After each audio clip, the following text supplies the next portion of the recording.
You've got Brennan DeCandio on your left, Andrew Jessup on your right, number 10, number 32, respectively, here on the SCG Tour. They'll be given the green light, and we'll be underway here in just a moment. Oh, the sportsmanship. Love it, love it, love it. We will start off with a Toolcraft exemplar. Things got very unsporting quickly. You're going to start the game like that. Well, we had to wait until turn 2 before we sign, because if it's just a 1-1 for 1, that's, you know, that's okay. You happy now? Unsporting. Yeah. Clue token, beatdowns, no fatal push here for DeCandio. He'll take 3. Jessup got another land. I got to assume he does. Deck plays so many. There is a concealed courtyard past that turn back. DeCandio will draw. He picks up a swamp, I believe. I think he drew fatal push. I couldn't tell. I didn't know if maybe he was holding the fatal push for something later. If he did have fatal push, I'd imagine he would just kill the Toolcraft exemplar, but it is very likely that he either drew swamp or fatal push, but he's going to play a Grim Flare and pass the turn back over to Andrew. Andrew will draw another copy of Concealed Courtyard. Here comes Toolcraft Exemplar. Will there be a trade? Remember, no first strike for the Exemplar until you control 3 or more artifacts. Another Concealed Courtyard. Now there's a Thalia. DeCandio will untap. And he will draw. Picked up a Traverse, has a Grasp of Darkness in his hand. Now, at this stage in the game, you can tell that he's using his life total as a resource. Could have traded there. Could have pushed if he didn't play the Grim Flare, so on and so forth. I think with the removal in hand and given the value of a Grim Flare there, you want to take the hit, get yourself an opportunity to attack. With having a 1-mana answer in hand, that's a pretty big incentive there to take the hit, because you can get that caught up somewhere down the line. It's Grasp of Darkness to take care of Thalia. Forest, Traverse. He'll search for a swamp. Here comes Grim Flare.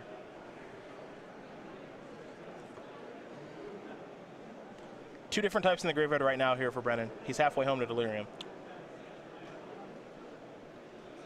Jessup will shuffle his deck, and then we'll see Brennan trigger, most likely, the Grim Flare, because, yeah, Andrew's not going to block. So now here's the trigger. There's a Forest, at least 2 up there, and then a card in the middle, I think, which was Walking Ballista. Yep, Walking Ballista, potentially a nice draw here, but it is also Delirium should DeCandio decide to mill it over. I'm guessing he has enough lands to function with at this point, so the question is just, do you put Walking Ballista as your top card and draw next turn, or put it in the graveyard, get to Delirium, and have a random draw next turn? I'm guessing at 14, you want the Ballista. I suspect you can afford to take the hit, and Ballista seems like such a good draw here. I feel like he wants the Ballista. Now, one card that's interesting in his hand is a copy of Ob Nixilis, because I think, yeah, does he want to draw the 5th land? And it looks like he put that to the bottom and Walking Ballista on top. I thought that he already had lands 4 and 5 in hand. Sure. If he only has the 4th land, then yes, I think drawing Walking Ballista and drawing the land makes a lot of sense. Here come the beatdowns. DeCandio is going to fall down to 10. The follow-up here for Jessup is another Thalia. Now he'll play his 4th Concealed Courtyard and pass the turn back. Brennan will draw.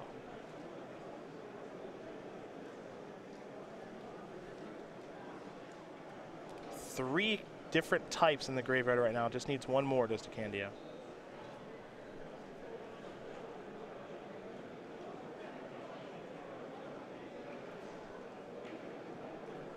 How does he want to use these resources? That's what's kind of interesting about this, because he does have some different lines of play he can make here. He can play Walking Ballista for 1, kill Toolcraft Exemplar, use Fatal Push to kill Thalia, come in with a Grim Flare, it's a 4-power creature, gets a trigger. He can play Walking Ballista for 2, but it would enter the battlefield tapped, so it's not a very good blocker. But then he has kind of Delirium at will by using the Walking Ballista to make the Grim Flare into a 4/4. Yeah, I think there's something a little bit attractive here to me about just setting the Walking Ballista to 2 and passing, because you have on table terminate any creature and hit Delirium, and it would prevent Jessup potentially from making some attacks. He's going to go Walking Ballista for 1, finish this off.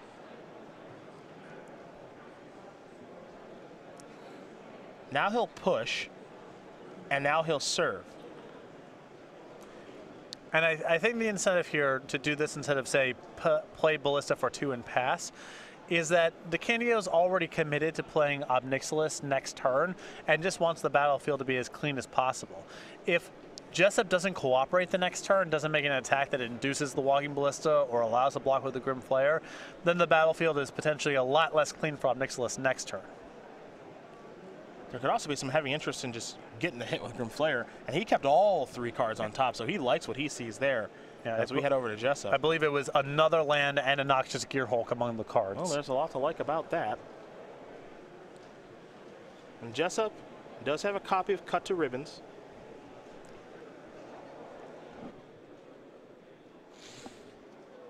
And I think for his draw step, he may have found a Gideon ally of Zendikar, and the card in the middle is a Spire of Industry, which can provide any color because of that Max and VD Clue token. So now our Mardu Vehicles player has got a little bit to think about here.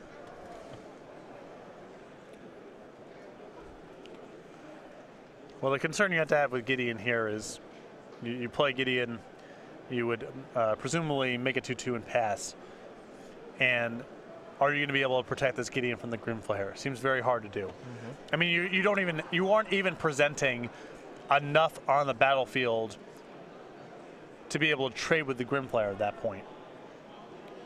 But you have to block with something, and then 1 removal spell, unless you're willing to double chump 1 removal spell and you lose the Gideon for very little.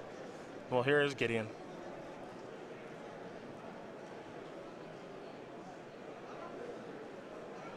And we will have a Knight ally here in just a moment. Because I don't see Andrew Jessup plussing or going to an emblem here. I'll say that. The argument for plussing is now the Grim Flayer can't kill the Gideon, you get to do something next turn. Sure. I think that's still too mopey. It doesn't really accomplish anything. But I thought there was a chance he could go to 5. Thump.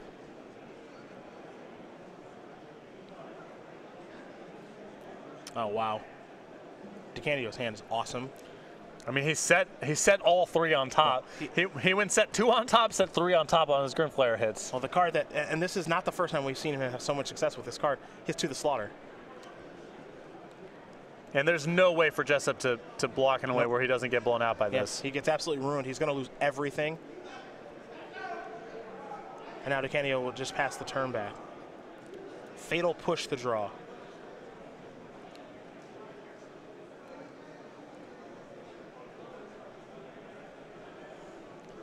I think you need to cast Cut here first, because you need to crack the clue. And to do that, you need to get the red spell out of your hand, so you're not messed up by the Spire of Industry no longer making red mana. It's interesting, too, because he kind of wants to crack the clue to find some action, but he also wants to leave the clue because he has Fatal Push, and that can be a push for a 4 or less. Sure, but he doesn't have that luxury now. Not anymore. Yeah, not with Obnixilis here. He's just got to find stuff to do. Although DeCandio can only go so low here. I mean, there is now a Ribbons in the graveyard. 9's a long way to go, but Unlicensed Disintegration and various other chip shots that do exist in this deck. Maybe an Avacyn sneaks through. Yep. And what Jessup really wants right now is Scrap Heap Scrounger. That's fine too. As it generally is. Make a 2/2. Fatal Push in hand. Time for Brennan to untap and draw.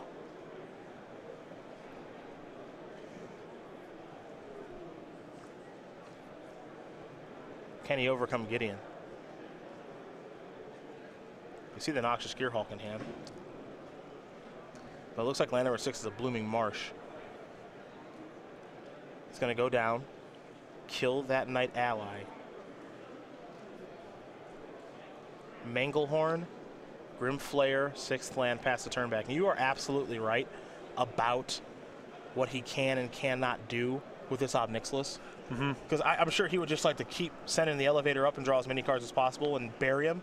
But to do that, it costs life, and then Ribbons works its way into the equation. Yeah, and I think at this point, DeCandio just needs to play 2 chump blockers because he can't afford to go down to 4 with Ribbons in the graveyard.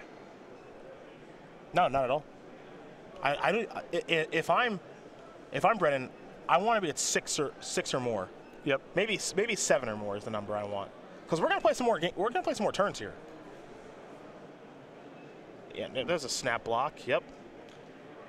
Has to, because Ribbon's in the graveyard. Ribbon's has been very impressive every time we've watched it. Here's a clue token on the way from Three-Man Inspector. See if Andrew wants to crack now. He does. See if he can find something that matters.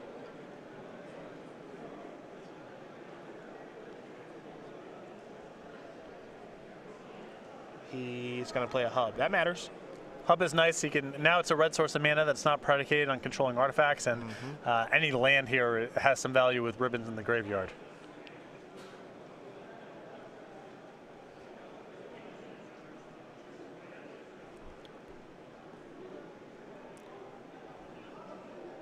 Going up. Yeah, the thing here, I think to get this game stable, DeCandio needs to find one of his explicit anti-Planeswalker cards. Yeah. He's kind of in the abyss now because he can't take the hit with Ribbons in the graveyard. And, you know, what's the plan here? You guess Noxious Gearhulk and Chump Block, I guess? Like, it's getting... Yeah, Gearhulk this and then Chump Block is just not... It's not attractive. Ishkana would also be fine. That'd be great. Get a little bit of a cushion here. It feels like he's also kind of on the hunt for Traverse. Yeah. Which also satisfies what he's looking to do. Gideon's going to go up. Yep, snap it off. Got a block. Shambling Vent's not a bad draw. That's a creature land and a mana for Ribbons.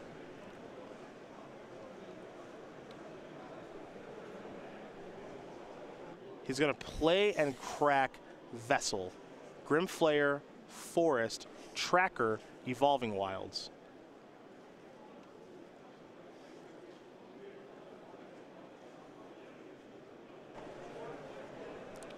I think it's Tracker because he has a land. So he'll play Tracker, then land on the battlefield tapped, and I don't even know.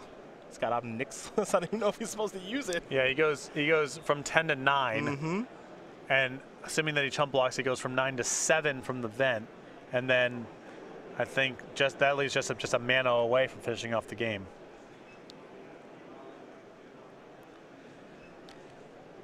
Cut to Ribbons has been all sorts of trouble for the green-black decks. That's been my one, in terms of pre-existing matchups that are going to incorporate some new cards, and what does that mean? Cut to Ribbons against green-black. The green-black decks have really struggled. A lot of marquee 4-toughness creatures that get killed by it, and then they don't gain a lot of life. They don't win the game very quickly. It's hard for them to interact with the graveyard.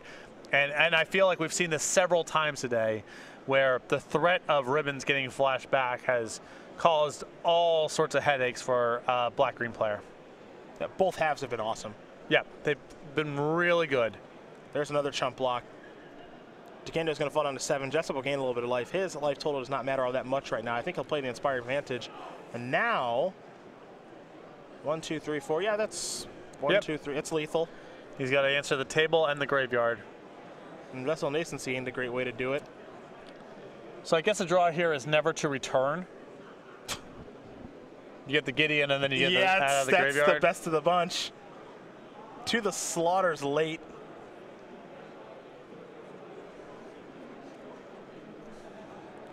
That's interesting.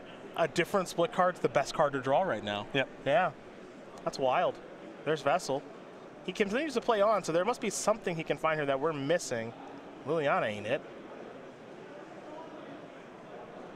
Maybe he's just taking a look.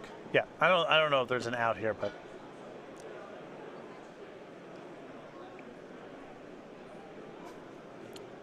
maybe he doesn't know it's there. I mean, DeCandio's been chump blocking like someone who knows that it's in the graveyard. Here's an attack with Gideon. There's to the Slaughter. Plains. There's your double black, yeah. Andrew is much too smart to forget this is in his graveyard. So I'm sure he's won so many games with that card thus far today. Andrew Jessup up a game here over Brennan DeCandio. Mardu Vehicles up a game over Blackburn Delirium. But perhaps we should change the name to Mardu Cut to Ribbons, because every time we see this deck on camera, that card's playing a huge role. And all the decks we cover play 1. Yeah. It's like perfect. Yeah. It has been truly, truly incredible thus far, I gotta say. To the sideboards is where we are going to go here. We will start with Brennan DeCandio. 2 copies of Never to Return. Would have been very helpful to have one of those there in the sideboard. 2 Appetite for the Unnatural, 2 Liliana Death's Majesty, 2 Cletus Trader Get, 2 Yahenni's Expertise, 2 Lost Legacy, a Manglehorn, a Scarab Feast, and a Tireless Tracker. I would expect the other copies of Never to Return, the Lilianas and the Kalidases to come in this matchup. I could see bringing in a second Manglehorn. DeCandio has 1 as a tutor target, basically, from Traversal Wall. And for this matchup, I believe the second one could be justified. Other side of things here for Andrew Jessup, 2 Nahiri the Harbinger, 2 Oath of Liliana, 2 Release the Gremlins, 2 Sorin, Grim Nemesis, 2 Transgress the Mind, and he's got the one-ofs in Anguish Unmaking, Magma Spray, Painful Truths, Fumigate, and yes, another cut to ribbons. We've seen this recipe before out of this strategy here with the Painful Truths, extra removal spells here, and cut to ribbons, and Anguish Unmaking, some discard, the Planeswalkers in the top end. You can still preserve a little bit of your aggression. Certainly Scrounger facilitates that, but dig in and ready to play a much deeper game. That's exactly where I think we are headed, is a much deeper, longer, robust game. And that game was pretty long, but again, Gideon flexing his muscles, showing why he is arguably the best card in Standard over the course of that game. Had to start chump blocking right away. Noxious Gearhulk and so many more cards were not able to get the job done against the powerful Planeswalker. That's why Brennan DeCandio will be on the play here for game number 2. In the meantime, let's talk about that StarCityGames.com, a YouTube page. You can subscribe today and become over 110. One of over 110,000 subscribers. So thank you guys very much for watching all of our awesome programs. Well, you can subscribe today over at youtube.com/StarCityGames.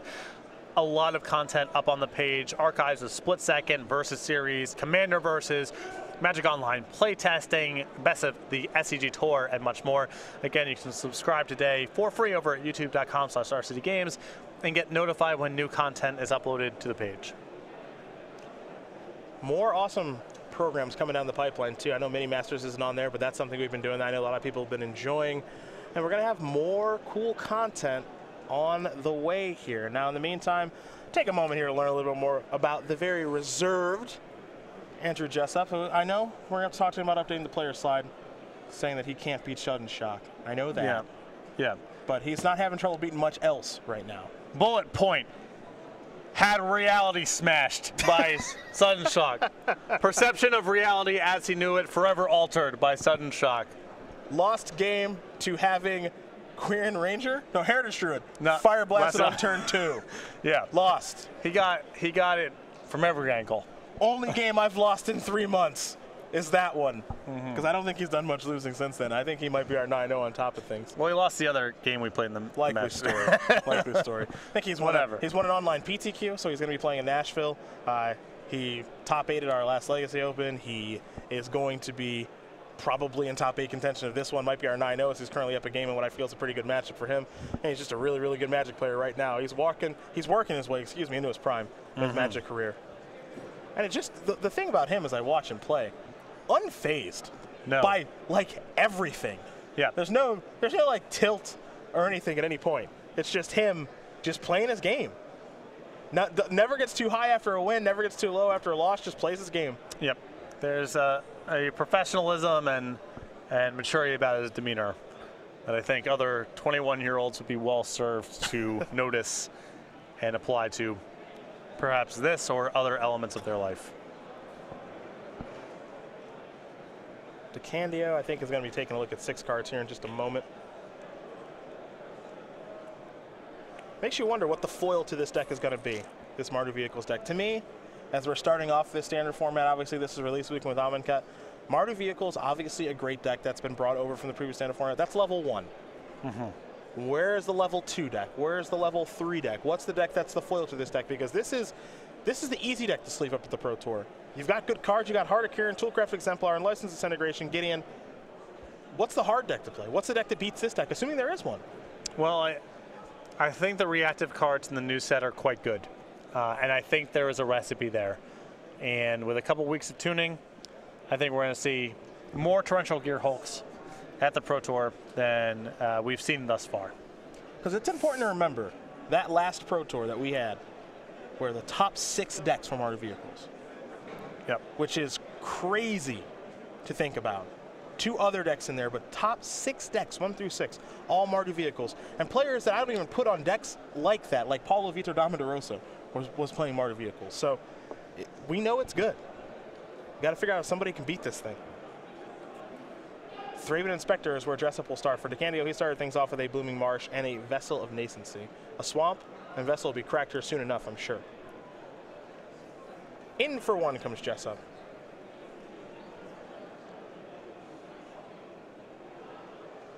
Another copy of Concealed Courtyard. And Brennan will sacrifice the Vessel. It's a Fatal Push, a Kalitas, a Vessel, and a Liliana, the Last Hope. Might be DeCandio's only hope right now. He'll select that one. 3 cards for Delirium. Swamp. Liliana, slow down. The Thraben Inspector. Keep in mind, DeCandio does have a copy of Manglehorn in hand, so if Heart of Kiran does show up, got an answer to that. However, Mardu Vehicles generally sides out some number of that card in this matchup. We've seen players sideboard all of them out against Black-Green because they do have cards like Appetite for the Unnatural. Now they got Manglehorn and the Cycling Shatter as well. And the game goes on for a long time, so you're likely to feel the legendary cost as well. That answers that question. Jessup's got at least 1 left. And this makes Manglehorn very attractive as we head back over Brennan's way.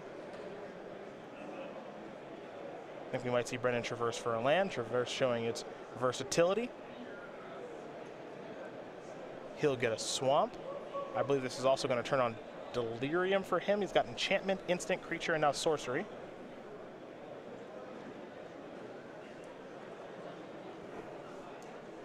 And now Sir Manglesworth will take care of the Heart of Kiran. Liliana's going to go up. And it's a great start here of this game for Brennan. Push will take care of the beast. Yeah, Revolt enabled. Yeah.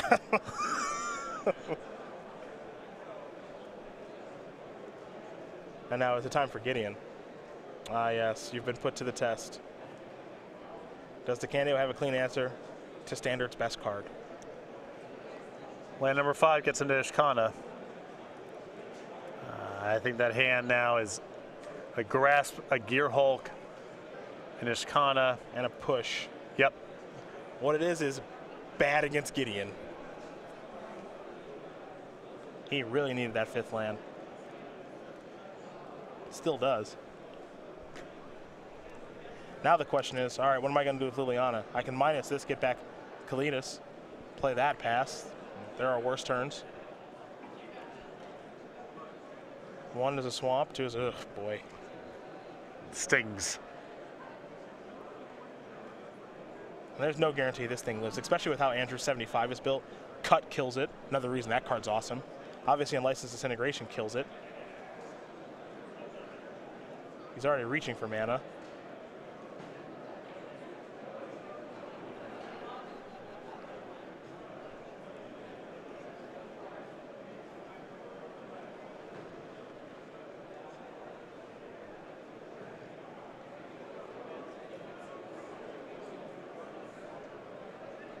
Three mana.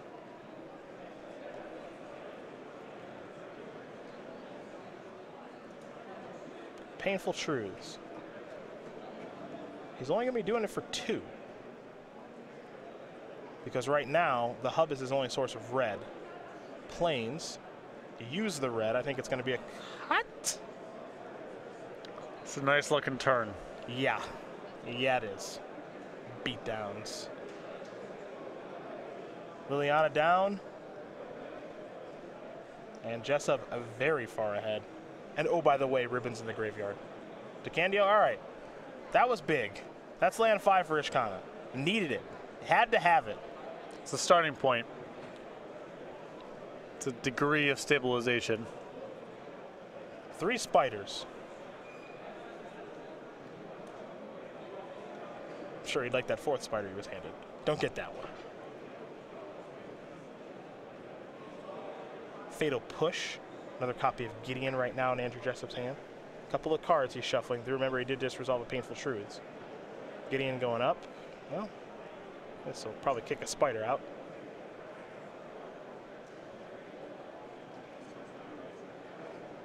see what the follow-up is. Oath of Liliana. That'll take care of that. Not ideal.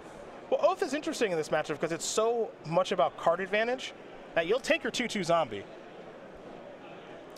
And also, DeCandio does just tap out for a big body every now and again. Noxious Gearhulk, Kalitas, whatever. This is just not the best spot. Not the best spot. I agree with that. But, you know, enough Planeswalkers in Andrew's deck. After Cyborg, Gideons, and Nahiris, and so on and so forth. You'll get a 2/2 zombie occasionally. Now there's a Grasp of Darkness. Perhaps a Fatal Push. Yep. I can see the thought process here of I got to start trying to kill this thing. Yep.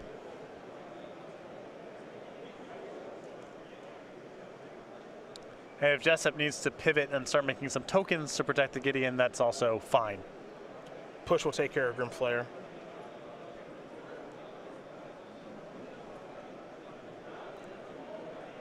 This is interesting now because if I'm Andrew, I might be thinking plus get you to 9, start working you into Ribbon's range. I think his hand right now is just 2 more copies of Gideon and a land, so you might see an attack, knock DeCandio down to 9, play another fresh Gideon, make a get a token, get a token off of Oath of Liliana.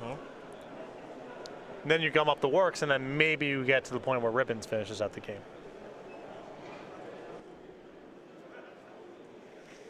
New Gideon. Make a 2/2. Don't miss that zombie trigger. That zombie would be real helpful right now. Of course he's not going to miss it. Draw a card.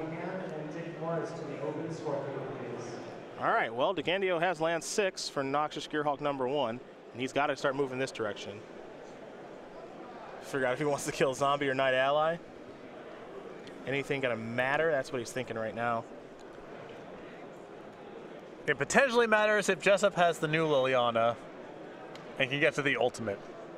And he shrewdly takes the zombie out as a result. Ishkana gonna knock Gideon down to 1. DeCandio out of cards and trying to hang on. And Jessup will draw.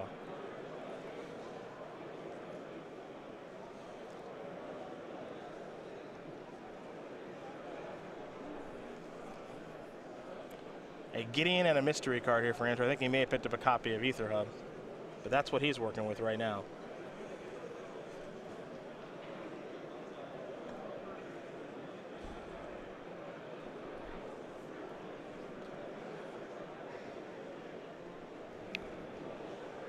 I mean, he still has access to the line that we saw last turn, which attack with Gideon, probably get a spider for your trouble, play the new Gideon, make a token. The DeCandio does not have an attack that allows him to get the Gideon off the battlefield. And then you can untap and attack with your Gideon again. And attacking with Gideon against Ishkana and Noxious Gearhulk is a good spot. Yep. But much like the last game, this Ribbons is looming over this entire game. Yep. And so now, Brennan has to tailor his play around the whole thing. He can't just say, I'm going to use my life total as a resource. Sure, I got a 6. Can't really burn me out. Well, we know that's not true.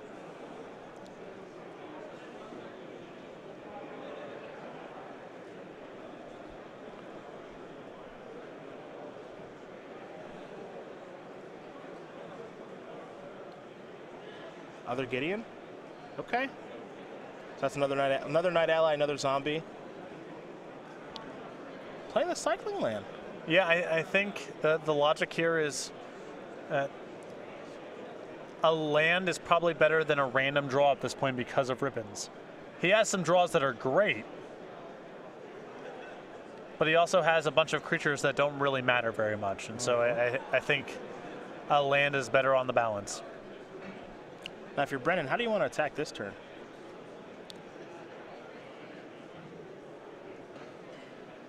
Looks like we're going to get that question answered. He's thinking both. I mean, Jessup gets a pretty easy block here, which is just double up on the Noxious Gearhulk with some 2/2s and let the Ishkana come across. And DeCandio was empty-handed, so he just drew a random card. There wasn't some setup here over the course of several turns, so Jessup can decide right now if he wants to chump block the Gideon or not.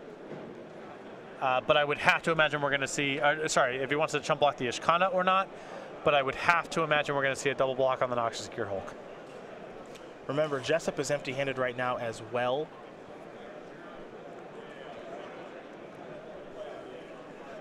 What's also kind of interesting about this, he could triple up on the Noxious Gearhulk. Well, he could just let him kill it. Kill the Gideon? Yeah. He's got 3 creatures. He can just attack him back for 6. Well, one of the easiest ways to justify this attack, I think, is if DeCandio drew another Ishkana. Yeah. Or Traverse. Right. Yep. And then, so you have Ishkana and Traverse that'll do this. Ooh. Okay. What do you draw? Ooh. Yep. Okay. He drew Traverse. You mentioned Ishkana. He's pulled Kalidas forward.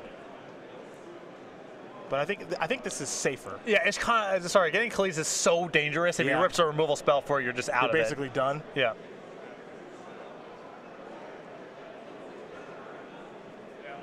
Where is Jessup going to go now? Scrap Heap Scrounger, not good on this battlefield.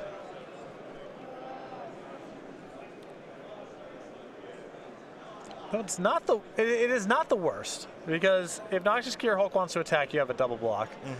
If Ishkana wants to hang back on defense, what other attacks does DeCandio really have here? Not a ton. I mean, he's not going to attack at all. So now we're going to do a little bit of draw go action between these two players, at least for right now. He just plays the Hissing Quagmire. We'll see what Jessup is able to pick up. Both players have big draws in this spot. Another Scrap Heap Scrounger. DeCandio. He'll pass. It's funny, this little split card battle is a really big deal because DeCandio really wants his split card, his Aftermath card. And it's possible that it's an incentive here for Jessup to just fire away the ribbons preemptively. Just to get what he can? Just to get what he can, and maybe draw to another copy of Cut Ribbons down the line if he can get them low enough in that set. It's an interesting thought. It is. I don't know, there's a lot of ways it could shake out. Yeah, because it makes sense, right? You know that DeCandio has never to return. Because you're gonna die to the Ishkana activation here before you're going to make enough land drops to kill with ribbons, even if you stat your deck. Sure.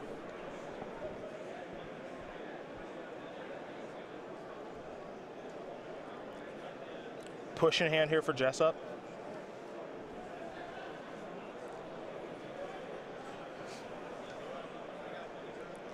Looks like he drew another Gideon. So he's got 5 creatures on the battlefield again, and if you use and there's a creature land. If he uses a removal spell here, it goes to 5 to 4. And I mean, an emblem here is not shabby. It makes your Scroungers large enough that they trade with a Gearhulk. You're also going to get a chump blocker on the way back for your trouble.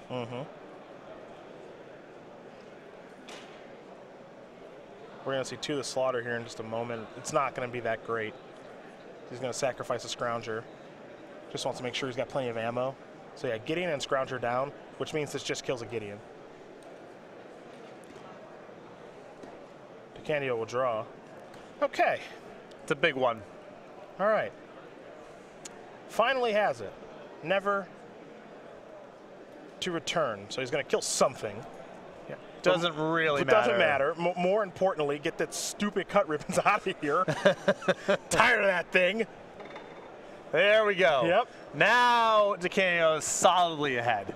Strictly better than Ruinous Path. Yeah, it's just different. They're different cards. They're all different cards. Cards are different. They're all pretty different, yes. Finally drawn that thing. Now keep in mind, DeCandio has 4 copies of this card. They're at a 75. He feels very strongly about this card. Now, he's not out of the woods yet. There's a Concealed Courtyard. But he's starting to turn things around a little bit. Play the Hissing Quagmire, pass the turn back.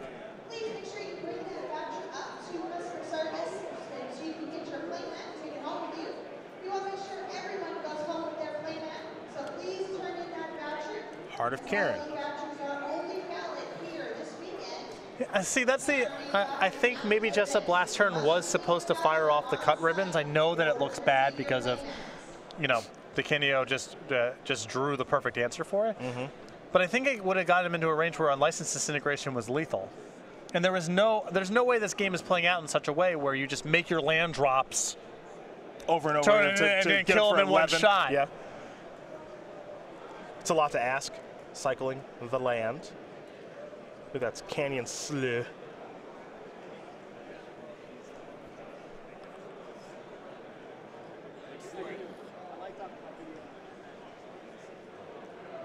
Crew up here, maybe? Kind of attack. Jessup's reaching. What kind of attacks are we thinking?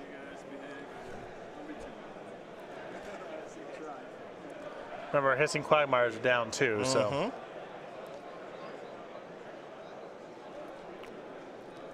Maybe just surveying the battlefield. Heart of Kieran, another copy here in Andrew Jessup's hand. He just kind of dropped it in his lap. Don't know if DeCandio saw that or not. Just going to pass, activate the spider. Jessup's down to 8. Draw a card. I think that may have been Traverse. Now I know it is. What does he want now?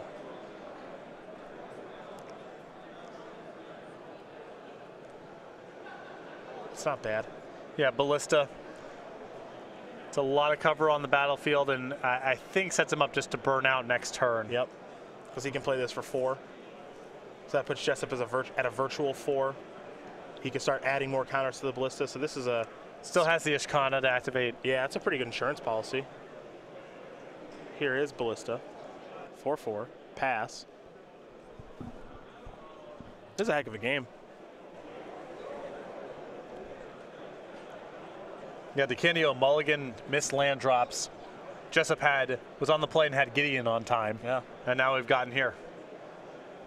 Grasp, gonna play a land. He has to wait 1 more turn to kill him. The Ishkana activation would be for 3, and then +4 from the Walking Ballista, 7, not quite 8.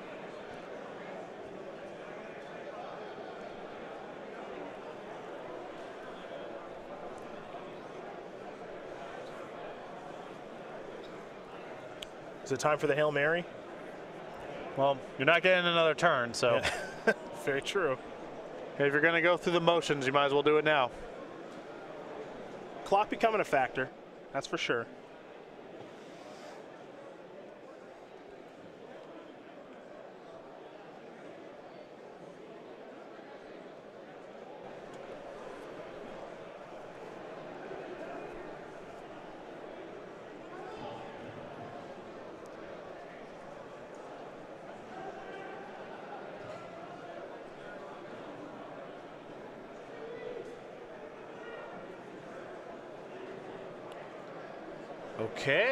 Okay. Soren. Got a minus on Ishkana, which is nice because that's gaining him some life. Now I think DeCandio has a Grasp of Darkness in hand. We could see some weird Grasp of Darkness and shoot with a Ballista. Yep. And he still has enough mana left over. Now we're not going to. Okay. It was a line available. And now this starts opening itself into the equation. I mean, it makes me nervous to let him gain that amount of life. It's a lot. It's a lot. Now here's the backup Heart of Kieran. This is going to put Andrew Jessup empty-handed. And he's going to get a zombie there from the Oath. 2 counters, pass. I mean, DeCandio's position still looks pretty solid. I think it's... I'm not in love. I think it's fine. I guess because there's no ribbons in the graveyard, he is not under an obscene amount of duress. Noxious Gearhawk, oh yeah. Where are you going? Where do you think you're going? At Jessup. Yeah, I mean, it requires 2 blockers, and it's a little rough because of the Ballista. And Jessup has to block because he will just die otherwise. It's good attack. DeCandio's sharp with this deck. Yeah, so much of this is just what's happening on the table. Can you get through the combat math the right way? And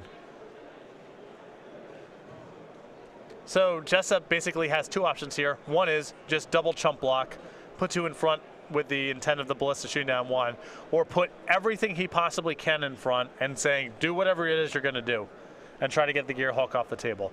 I think this block makes more sense. I like this block a lot more. Kill one of these. Damage, kill the other one. Finish off Soren with a counter. Now he has a spell in his hand. I was trying to figure out which one it is. I think it was Grimflare. Yep. Put two counters, play Grimflare pass. I think DeCandio's on the verge of tying this up and going to 3. Yep.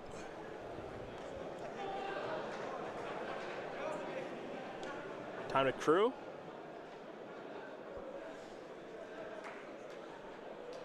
Yeah, he's got Heart of Karen in a, like he can do enough to deal with it with chump blocking, or if he wants to kill it to where it's not really a relevant card right now. Here's Thalia, which isn't terribly relevant. If he wants to handle it, he can.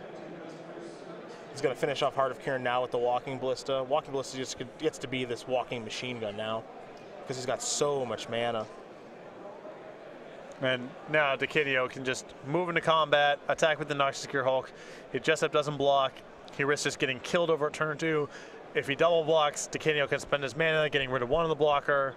So this is DeCandio's way. He just drew another copy of Never to Return, which is not bad. It's nowhere near as good as the first one, but this is going to take care of Thalia. Yeah, this is what I kind of like, is he's kind of opened himself up to the option of doing this.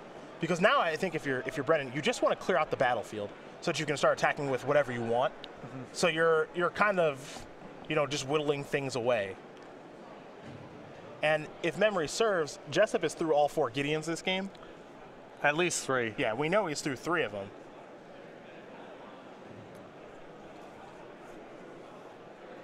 Now DeCandio's still got to be careful.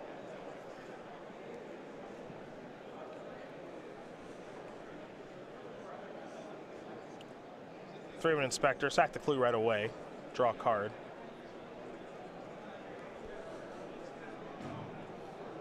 Another three-man Inspector, sack the clue right away, draw a card. Those three-man Inspectors are not inconsequential.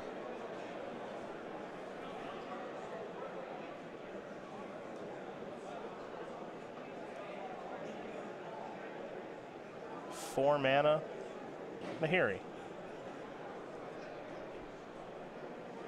That's done. That's exiled. So saw enough cards to get to something that matters. Now Scrap Heap Scrounger's looking, saying, what can I do? And remember that Jessup still has tools in his deck to burn out from here. He has Cut to Ribbons. Yeah, I believe he has another copy of Soren. Mm-hmm. Unlicensed Disintegration. Yep. It all counts.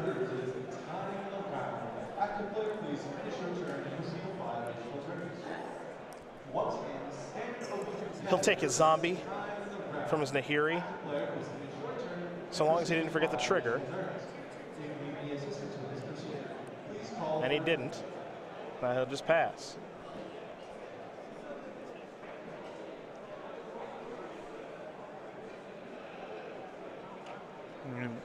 Jessup here starting to build up a board that can go wide. Mm-hmm. If he can answer the Walking Ballista, Things just changed again. Getting harder. Yep. Put a counter right away on the Walking Ballista, which I like. I also like his Walking Ballista management. Why would I wait? Just put a counter on it now. I ain't got anything else to do. I mean, for everything that DeCandio's done in the last 7 turns or whatever it's been, it feels like Jessup is still, it's within the range. There's a sequence of draws that can still get him this one. There's a basic mountain past the turn back. DeCandio's going to untap. Attention Magic players, this is the final Vessel. reminder of the night. If you are planning Just to play lands. in a classic Take the untapped one, I think. registration for those will be open. Yeah, because that's an 8th land, so you can double activate. It will save you and us sometime in the morning if you can register tonight over at Side Events. Grim Flayer, feeling a little frisky.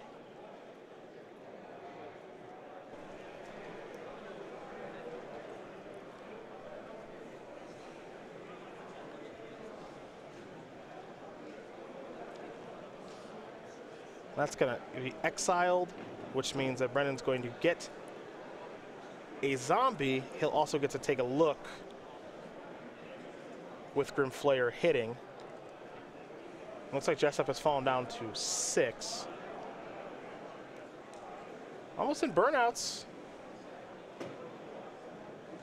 It's interesting. We had early in the game DeCandio trying to burn out. Excuse me, Jessup trying to burn out DeCandio. Now it's the other way around. And Brennan DeCandio comes all the way back to tie it up. Black-green Delirium. Marty Vehicle is going to go to a third and final game, though I'm not sure we're going to get to see all of it. And, you know, that game, really back and forth, really good Magic getting played. And to me, still that decision of, is Jessup supposed to kind of preemptively fire off the flashback on ribbons there to prevent it getting stripped out of the graveyard there, never to return? Really interesting decision point. It's a tough thing. It's tough, especially if you know that your opponent has so many copies of Never to Return. Now, we don't know how many, we don't know what information Andrew is working with. We know exactly what Brennan's working with. He's got 2 main, 2 board. He feels very strongly about this card. He's got 4 through 75. And now all of a sudden, these Aftermath cards, they're looking a lot better than maybe we thought. Given how tight that game was, if Jessup fired it off a little bit earlier, he would have, I think there were several turns there at the end where he would have been drawing to Unlicensed Disintegration to win the game. He might have been drawing to his other copy of Cut Ribbons as well. What makes it interesting, too, is it's... Because he got pretty close even without the 6 or 7 points of damage that card would have been. Yeah. He got close. I think what kind of makes it a little bit interesting, too, is it might change the way that DeCandio plays the game. He might slow up. He might not get as aggressive with what he was doing with Noxious Gearhulk or any of the other things he was doing, which means more draw steps for Jessup. Yeah. You know? Maybe the game prolongs itself even more. But I mean, if he finds one more land, then he gets to cut to ribbons for 8, and then Unlicensed Disintegration is definitely lethal instead of maybe lethal. So it's all tricky. But I was feeling nervous the whole time from Jessup's side of I think you're just supposed to cast the ribbons here for a number and not expose yourself to Never to Return. Quick talk about our friend of the Creature Collection's Fleecekeeper, available now in Playmat Sleeves and Player bundles. Starting on May 1st, it'll be Imperious Perfect, but for now, if you're looking for Fleecekeeper and Playmat Sleeves and Player bundles, go to StarCityGames.com/Creature Collection. Check out all of our members of the Creature Collection over there. Game number 3. If these players take a look at their opening hands, they're obviously going to play pretty quickly here. So we'll try to keep up with the Heart of Kirin here from Andrew Jessup. They kept their 7 cards. For DeCandio, he's got a Hissing Quagmire and a Blooming Marsh. 3 minutes left. It's a swamp here for Jessup. That's a Scrap Heap Scrounger. Crew, attack, dead via Grasp of Darkness. It's tough in this spot too because Jessup's sideboard plan is definitely not conducive to winning a game in 2.5 minutes plus extra turns.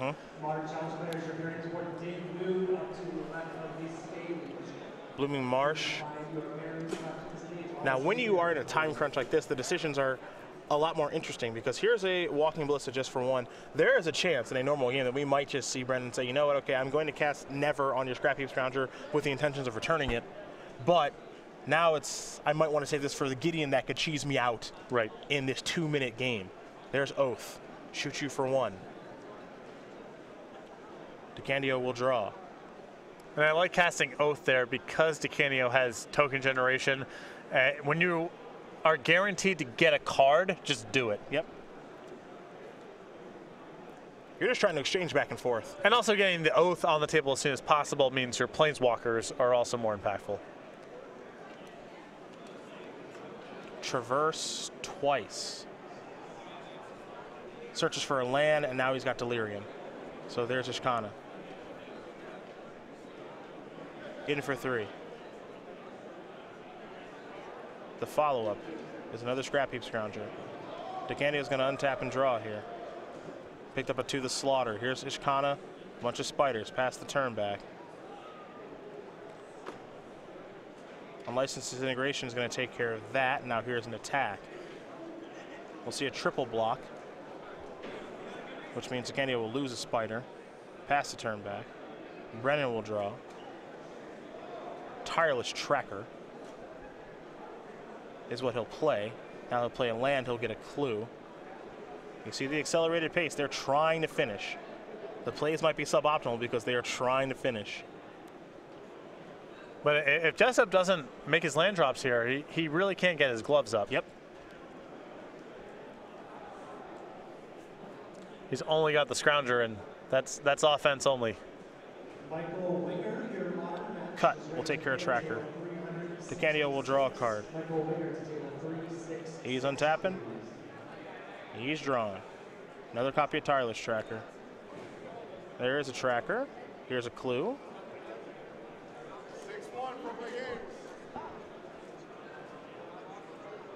He'll pass the turn back. Jessup's going to be turn 0 of extra turns. Brennan will be turns 1, 3, and 5. This is another copy of Cuts. Shambling Vents. He'll sacrifice and draw a card on the end step. Will DeCandio off the clue. Turn 1 goes to Brennan. Players will slow down and take a breath now. There's Manglehorn. That counts for something. I mean, does DeCandio even have a draw that kills in 3 turns? With Jessup at 19, 17. Start for 19, 17. Yes. 1, 2, 3, 4, 5, 6, 7, 10, 3. Yeah. Yes. Okay. Especially if Gideon comes down because he has 2 the slaughter. He's going to show all this removal. Look, you got to finish the game, man. You can show me as much removal as you want. You got to finish the game. Jessup does not seem like the kind of person inclined to give it up here. Oh, and he gets a chump blocker too because of the oath. Okay, that's all well and good. I mean, he's got 2 the slaughter plus a removal spell, so he can keep right on attacking. But that gets him to 10, and then 3. Modern players. Not 0. Yeah? Scott Benson and Kyle Huckabee. Scott Benson. You know, if he has the ability to flash back never to return this turn, gets an extra token for his trouble, then the clue, a creature to land, you can make up the point, but hey, no argument that Brennan's hand is very good. Would never argue otherwise. if we got to turn 7, yep, he would win. this would be not an issue.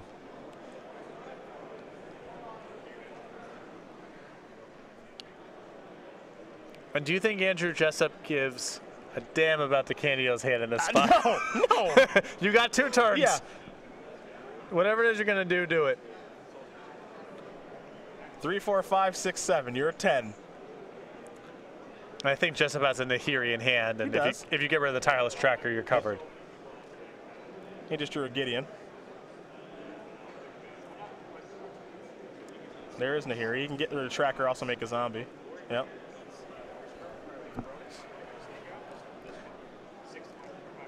It was a good match. This was good. Another copy to the slaughter. Jeez. Yeah, DeCandio would win this one pretty easy. It's tough. Yeah. But hey, clock management's all part of it. It's all part of it. And DeCandio also took a fairly conservative lineup spots in game number 2. He did, yeah. The clock is all part of it when you're playing competitive Magic. He's going to show Grim Flare and everything else he's got, but that's going to do it for turns. Maybe there'll be concession, maybe there won't be. I don't know. I'm not going to stay to watch. Find out. Here's what we know. One of these players is going to be 9. A player might be 9-0 and 8-1, or they'll be both 8-0 and 1. They are both in good shape for tomorrow. That's what we can tell you. That's what we can tell you. There we go.